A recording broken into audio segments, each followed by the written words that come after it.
President Zia ইনসাফের রাজনীতি করেছিলেন, ন্যায় রাজনীতি করেছেন, কল্যাণের রাজনীতি করেছেন, সাম্যের রাজনীতি করেছেন, গ্রামের রাজনীতি করেছেন, শান্তির রাজনীতি প্রেসিডেন্ট জিয়া করেছেন। টেলিফোনে আমরা কোনো ধৈর্য ধরতাম কইছিনি, টেলিফোনে আমি ধৈর্য ধরতাম বলছিনি, টেলিফোনে আমি কইছি যে কোনো সাংঘর্ষিক হবেন না, এটারা তখন মিটিং করে চলে যাক।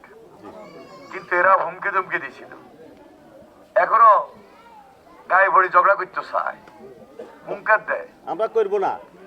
ওনারা ইনসাফের রাজনীতি করব, কল্যাণের রাজনীতি করব, ওনারা বেহেশত দিব, ওনারা জান্নাত দিব। তো বেহেশত জান্নাত কেমনে পায়? কোন রাজনৈতিক দল বেহেশত জান্নাত দিতে পারে? এটা বেহেশত বানাইছে কে? দোজখ বানাইছে কে? তাহলে বেহেশত পাইতে হইলে ইমান আকীদা আমল করে বেহেশত পাইতে হবে, সৎকর্ম পালন করতে হবে।